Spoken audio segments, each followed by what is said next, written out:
bringing you my great mouse detective deck. A deck based on finding Alice with Basil and other detective characters and trying to control the field with this Emerald and Sapphire deck. This is the deck. The deck revolves around Basil's and trying to get your draw off with their effect, with his main shift effect. We want to have a large hand and keep drawing with other cards to find characters to help control the board, like Genie and like Jasper. We want to make sure our opponent can't get any lore off or have to work twice as hard to play their characters. In our discovery of Alice, when she's on the field, she will pump up all of our guys with the support and give them higher attack, and then use her as a side win condition to get all your characters up to have support to get her to level 10 in attack. We want her to quest for large amounts, but it's not mainly the main play of the deck. The main play is mainly just playing Basil, shifting him out onto the field, using the Bippity Boppity Boo, and then bringing out a Genie, or bringing out the Genie for one turn, having another character sing Bippity Boppity Boo, which will return your Genie back to your hand. Some of our first game, we draw a bunch of popsicles. We want to keep it in our hand with Nick Wild. We want to search for our low-cost Basils and keep playing those while we try to find our shift target. So we ink the Ratigan and we do our turn one play, all in while we wait for our opponent to start playing off. We see a double popsicle, which was not needed right this now. So we want to play out a Basil and then start having his support effect go off so I can take care of that menu right away. We are waiting for our opponent to go, and then we find out that they're playing a version of discard with red, which is unusual. I have not seen that too often before. We find our main girl, Alice. We've already discovered where she is, and now we are going to keep supporting her and playing lots of different characters and questing and getting rid of characters as we go. We want to make sure we can have full control over the board. It is a shifted queen and starts getting rid of most of our characters and getting free draws off. We want to ramp up our ink as fast as we can so that we can start playing out more higher end characters right away. We draw into 2 Nicks, which is unfortunate, but we want to get rid of that queen and get a good trade off on it as soon as we can. We now have full control over the field, and we have a good spot to start getting lore off of. Our opponent's trying to decide what to do, while I'm trying to decide what I want to do with these 2 Nicks. I eventually want to throw I figure out that I can throw and heal any character that's not even damaged, and then start playing the Nicks and getting more free draws off. That's all I'm trying to do. I see that they have a character that they want to get rid of my Alice with, so I do not quest with the Alice, and that is Raya. I get a bounce, and then I start questing, and they dropped a shifted Flynn because my hand's pretty small. I wanted to stop that from getting any more lore off, so I use Jasper and quest with it. I heal the character for 0, and then I start getting my draw engine back going off again and again, trying to make my board bigger and bigger so that they cannot do anything at all. I keep questing, and I am trying to make sure that I do not let that Flynn get any lore off at all. We will let pass turn and wait for our opponent to go and see what they can do. Now with their Flynn not being able to quest, they can still attack into my characters, which is unfortunate for me since Flynn is still pretty high on the attack. I gave him Alice as a target because I want him to focus on that and ignore the other characters. Though doing that, I forgot that Raya can actually restand herself and take care of another character if she so desired. They drop another Flynn, and then I play Let It Go because I do not want to deal with 2 of those. My Jasper is in full control over that, like that Flynn, shifted Flynn. So we cannot keep letting go. We do still have board control with that going off, and they drop a Shere Khan. Now they are starting to get some more just for attacking characters, which is unfortunate for me since my whole plan of stopping the major lore game was through Jasper. I draw into my shifted Basil, and I now am going to just start questing for more than he can handle. With full control over that field. They drop another Flynn. They start trying to control the field with their Flynns, and we have a Basil, and we know that they don't have enough to work for this detective to match his speed. We quest, lock stuff down, play another character, and then we play Bippity Boppity Boo to reset my character. They drop another Flynn. They start trying to control the field with their Flynns, and we have a Basil, and we know that they don't have enough to work for this detective to match his speed. We quest, lock stuff down, play another character, and then we play Bippity Boppity Boo to reset my character, and then they concede. We're on to our next game. We have a whole bunch of high cost characters and a bunch of unequals. So we send them all back to the deck to try to get into Basils. We end up drawing into a lot more unequal cards, and it is unfortunate. We are playing against the discard version of Steel.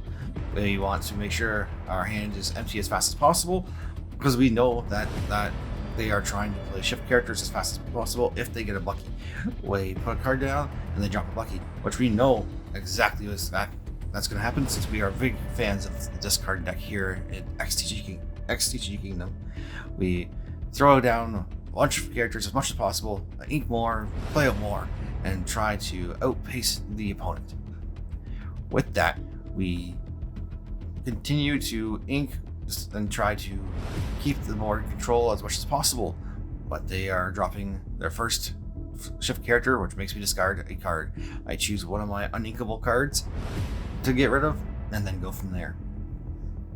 We get a Basil, and we are trying to decide if we want to bounce a card back to the hand or not. We decide that we will ink the Basil that we just picked up, and then drop our Jaspers to help control that Flynn, and bounce back the Flynn. Give them back cards in hand, which is unfortunate because they could always just drop the Flynn again and do the Bucky play on us, which is unfortunate. But they do something worse. They actually drop a Hercules shifted target, which gives us another card we can discard from our hand. We drop an equal target and bring out our Genie to bounce back the other shifted target back to the hand. We're in a sort of control right now, but they have to just drop one shift character for us to lose our hand, unfortunately. And we are going to see what they do. Read out. They start setting up for their plays. I end up discarding my card, and it's going to be very hard for me to come back from here, so I just start the quest and lock down the Flint. They still have all their shifted card targets in hand, since I only did just bounce them all back to the hand. I didn't get rid of them. So, but I am not discarding anything now. They are now just using their Hercules to control the field for any character they can get. They attack into my Jasper to get rid of the negative effect of not being able to quest, and I go in and start questing hardcore with my characters instead. They have two shifted characters, and I really don't like the Flynn Rider, so I am trying my best to stop that from going off while trying to gain lore. They quest with Bucky, knowing that they have another Bucky in hand, and try to make me attack it into their board. I drop a card, I get a card off the top of my deck, and then drop another Basil. And I now lock down the Flynn once again. And even though he has more characters in on his board, I have more control over the lore here. He drops another Flynn, and that's unfortunate, as I am trying not to lose to the Steel Engine. I draw into a shift Basil and get my 2 draws off, since any time you shift with Basil, you automatically draw 2. And then they concede because they notice that I am very close to winning the game. They are going on to the next game here, and we are just getting rid of more unequal cards and more cards to set up our combo. We have another Basil combo and shift in our hand, which is good. We want that. We are waiting for our opponent to start us off. They drop a Scepter and drop a Popsicle. we are pretty much assuming that we're going to be playing against a Ruby Sapphire deck. We find out it's Steel, so it's probably one of it's now, my guess, one of the top decks out there. We look at the graveyard to make sure we see what we discard, and we keep going and keep dropping characters to quest with. We unfortunately have the 4-cost Basil in hand, not the 2-cost one. We want the 2-cost one with support, and that's the main one you want to go for this game. We quest, we would want to hook the trade-off. Hook does trade-off, which is good. We don't have to worry about that any longer. We drop the Basil, drop a Mickey, get some more ramp in so that we can start playing more characters faster than our opponent, but we are both in that same state where we're both fast. They drop a Harem, however you say his name. He draws 2, and I do not like the fact that he can start drawing 10 times more than I can just with that character alone. Drop the 4-cost Basil, hopefully trying to draw into some more cards for my shift target for next turn. They drop the grab your swords, getting rid of a couple of my characters, ink some more, and then they start questing and attacking into my characters.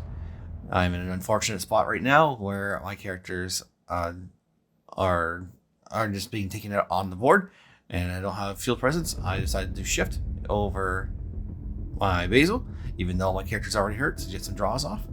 I want to play put in ink and then see what they have in their hand. I noticed they have a whole new world in the hand, and I decided to try my best to start getting rid of cards from my hand as possible. Play Bippity Boppity Boo to play out the captain, so I can stop the Harem from requesting and getting more draws off. I want them to force them to make them use a whole new world as fast as possible. I drop as many characters and stuff out of my hand as fast as possible so that they are forced to use it right away. I end up just questing, telling them that they get reckless on one of their characters, and then I bounce back one of my characters, 4th bounce, and back their Jafar, because we don't want that Jafar getting more draws off of them, so making them not have to use the whole new world. I'm trying to make them use it right away while I'm getting lore. They have to attack into my character, and they are with their harem, and they're pretty sad about that. I use my ring the bell to get rid of the harem. A big strategy part of the game. I get rid of their other draw card, and then I quest, and then make another character reckless. Might as well make the Prince Eric reckless, even though he's not going to quest with it anyway. I have 1 card in hand now. They are trading off all their characters just to get rid of mine. I play my Genie and then bounce one of their characters back, put 1 into my Inkwell, and pass. I have now no cards in hand, thinking that they will not use Whole New World. They do, and give me a whole new hand, which is really odd because I would not give my opponent a whole new hand if they had nothing, no matter how much I would benefit from it. Because my opponent could benefit from it 10 times more than me. I look at their hand to see what they got. There's not much besides grab your swords in hand. So I start playing a whole bunch of different cards and drawing and just gaining advantage on the field. I'm trying to make them use the grab your swords as much as possible. So I give them targets while I start questing, putting more pressure on. They are trying to decide what they want to do from here. They still decide to bring out a Kronk, which is going to be just like a little smaller version of Tink when attacking, and they drop a whole bunch of cards to start getting more draws off and more draw engines with their cards.